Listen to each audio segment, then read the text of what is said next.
ፊልምና ዝጅምር ለሚል ጋሊቨር ዝተባሃለ ወጣት ካብቲ ኣብ ኒውዮርክ ዝርከብ መንበር ገዝኡ ተላዒሉ መዓልቱ እናጀመረን ከሎ እዩ። ነቶም ጀጋኑ ዝሓሶም ባምቡላታቱ ቁሩ ምስ ዘዛረቦም ኣብ ሻወር ኮይኑ እናደረፈ ይድንስ።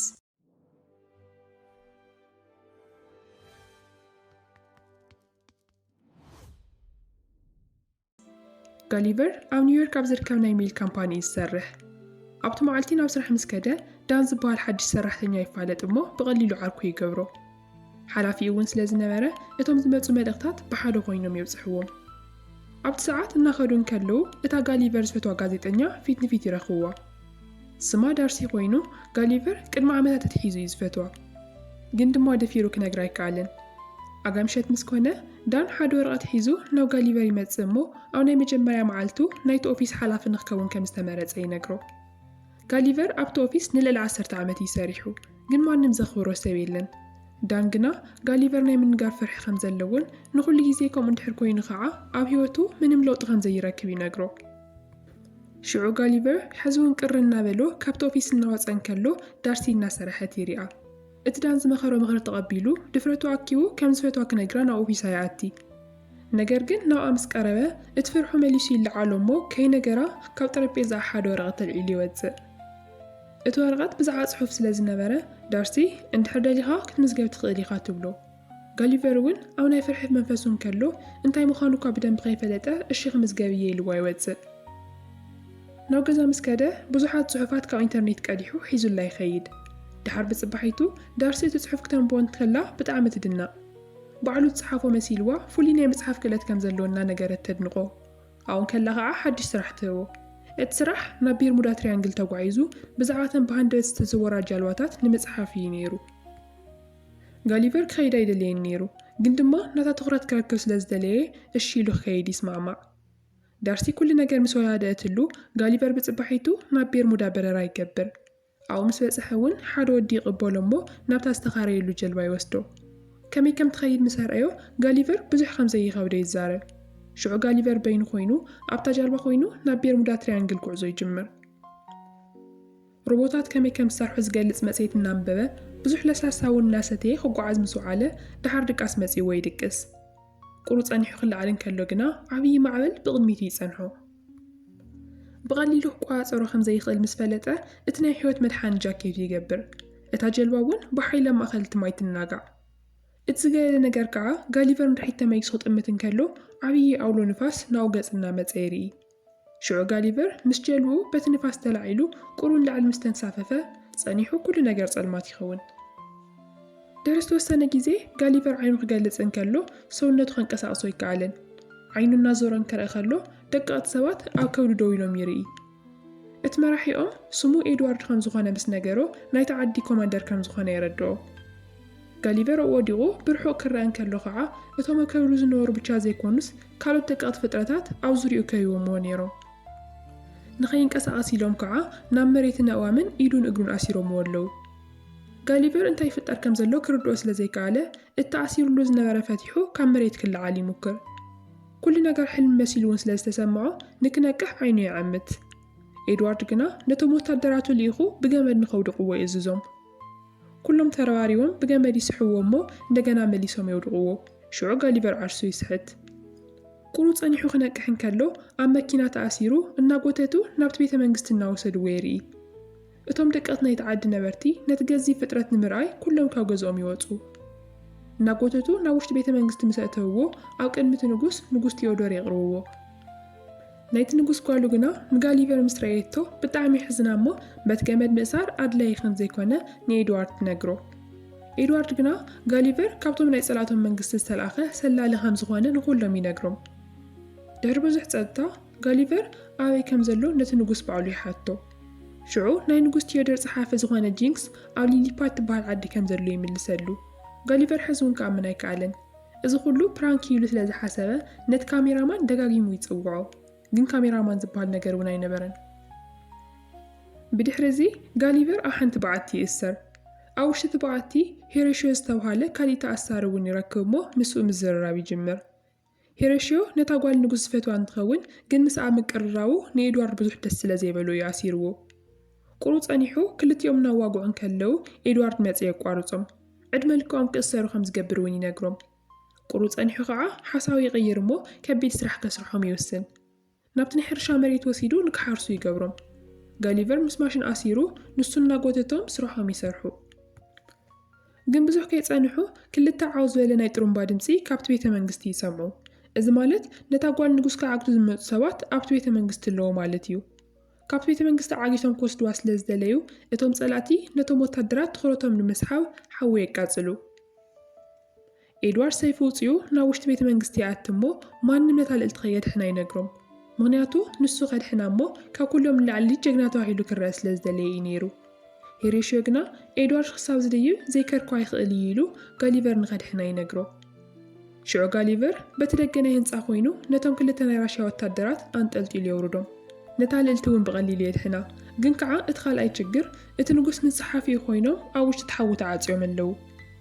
ሽዑ ጋሊቨር ብላዕልቲ ህንፃ ኮይኑ ይሸይኑ እሞ ነቲ ሓዊ ብቐሊሉ የጥፍኦ ነቲ ንጉስ እውን ካብ ሞት የድሕኖ ሽዑ እቲ ንጉስ ንዑን ሄሮሽዮን ካብ ቤት ማእሰርቲ ውፅኡ ኣብ ቅድሚ ህዝቡ የመስግኖም ሓጎሶም ንምኽባር እውን ፓርቲ የዘጋጅው እሞ ኩሎም ይዕደሙ ሽዑ ኩሉ ሰብ ደስ ኢልዎ ክኽብር እንከሎ ኤድዋርድ ግና ልዕሊኡ ካሊእ ሰብ ጀግና ተባሂሉ ምፅውዕ የናድዶ እቲ ንጉስ ጋሊቨር ካበይ ከም ዝመፀ ይሓቶ እሞ ጋሊቨር ካብ ማንሃታን ኣሜሪካ ኢሉ ይምልሰሉ ኣብቲ ሰዓት ኩሎም እቶም ሰባት ጋሊቨር ናይ ኣሜሪካ ፕሬዚደንት ከም ዝኾነ ይሓሱ ጋሊቨር እውን ኣብ ህይወቱ ንመጀመርያ ግዜ ጀግና ዝኾነ መሲሉ ይስምዖ እቲ ናይ ጅግንነት ስምዒቱን ከጥፍኦ ስለ ዘይደለየ ሓድሽ ታሪክ ፈጢሩ ይነግሮም ናይ ዓዱ ፕሬዚደንት ከም ዝነበረ ምስ ነገሮም ብዘይ ኤድዋርድ ኩሎም ይኣምንዎ ብፅባሒቱ ንግሆ እቶም ናይ ሊሊፓድ ህዝቢ ንጋሊቨር ዝኸውን ገዛ ይሰርሑሉ እቲ ኣብ ኒውዮርክ ኮይኑ ክረኽቦ ዘይከኣለ ነገር እውን ኣብዚ ይረኽቦ ቀፂሉ እውን ንኩሎም ክሕዝ ዝኽእል ዓብዪ ቲያትር ንክሰርሑ ይገብር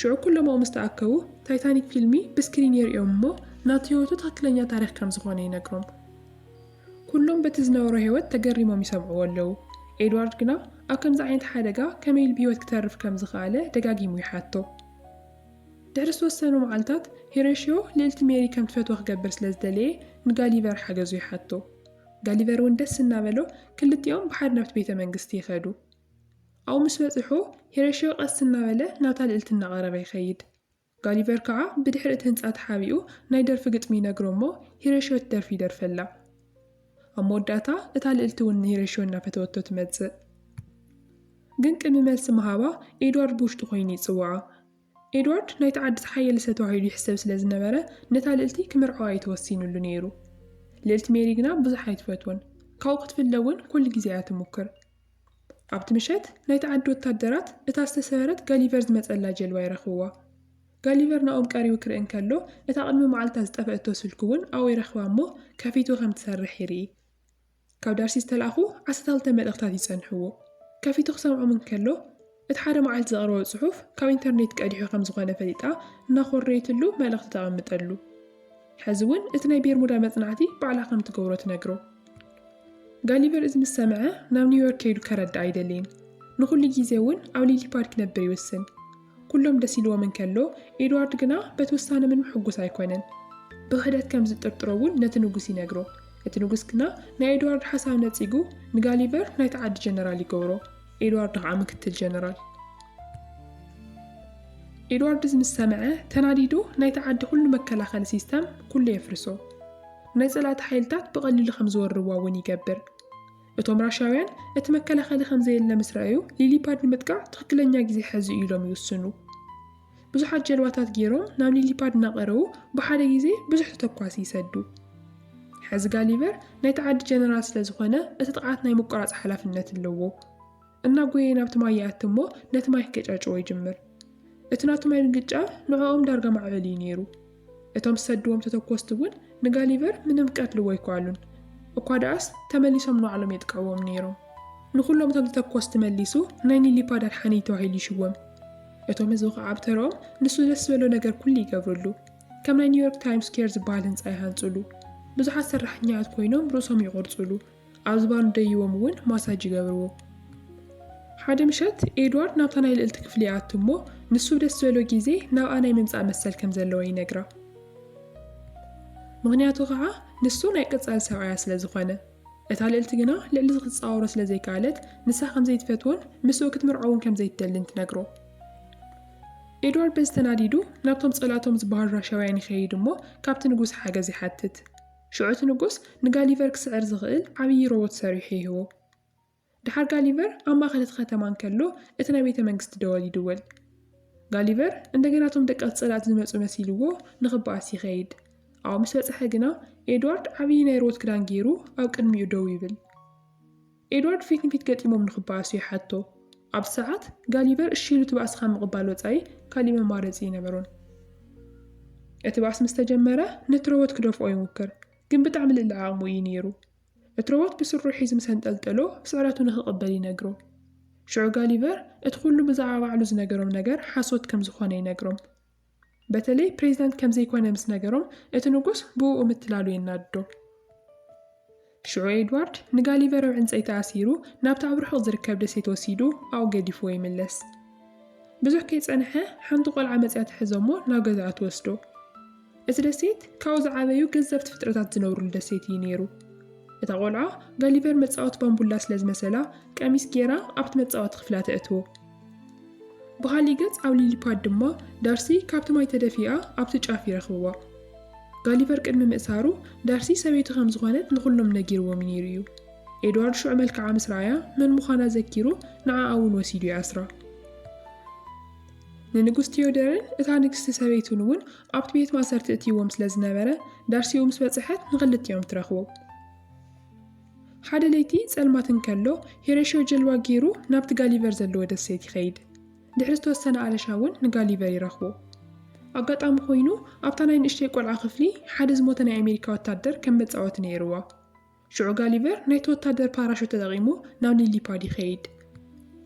መጀመርያ ቀጢሉ ናብቲ ዳርሲ ተኣሲራትሉ ዝነበረት ቤት ማእሰርቲ ይኸይድ እሞ ከም ዝፈትዋ ይነግራ። ንሳውን ብዙሕ ከየካበደት ስሕተቱ ይቕረ ኢላ ተዋግዖ።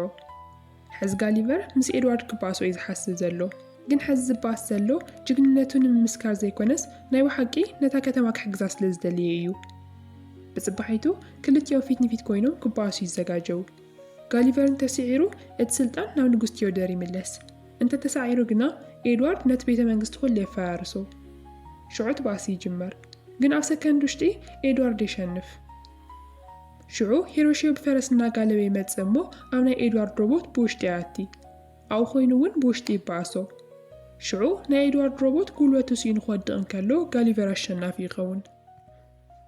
ኣብቲ ሰዓት ኩሎም ደስ ኢልዎም ይኽብሩ። ሄሮሽዮ እውን ንዝገበሮ ጅግንነት ንልዕልቲ ሜሪ ንኽመርዖ ኣይፈቕድሉ። ኣብ መወዳእታ ኩሉ ሰላም ኮይኑ እንከሎ ኤድዋርድ መጺኡ ንልዕልቲ ሜሪ ብድሕሪት ይሓንቃ እሞ ንኹሎም ከም መፈራርሒ ይጥቀመላ። እታ ልዕልቲ ግና ካብ ሕዚ ሱቕ ኢላ ክትርኢ ደልየትን። ተመሊሳ ቦክስ ምስ ወቕዐቶ ኤድዋርድ ይወድቕ። ዳርሲ እውን ንመጀመርያ ግዜ ንጋሊቨር ትስዕሞ። ኣብ መወዳእታ እቲ ናይ ራሽያ ንጉስን ንጉስ ቴዎደርን ባእሲ ከልዕሉ ይብሉ፣ ግን ጋሊቨር የቋርጾም እሞ ኣብ መንጎ ክልቲኦም ሃገራት ሰላም ክወርድ ይገብር። ብድሕሪኡ ንሱ ምስ ዳርሲ ኮይኑ ናብ ኒውዮርክ ይምለስ። ድሕሪ ዝተወሰኑ ሰሙናት ጋሊቨር እቲ ናይ ሜል ስርሑ ገዲፉ ናይ ጉዕዞ ጸሓፊ ይኸውን። ምስ ዳርሲ እውን ጽቡቕ ርክብ ይህልዎ። ኣብ መወዳእታ ክልቲኦም ኢድ ንኢድ ተታሒዞም ካብቲ ናይ ዳርሲ ኦፊስ እናወፁ እቲ ፊልም ይውዳእ። እቲ ቪድዮና እንተፈቲኹምዎ ላይክ ጌርኩም ዘለኩም ሓሳብ ኣብ ኮመንት ሴክሽን ጸሓፉልና።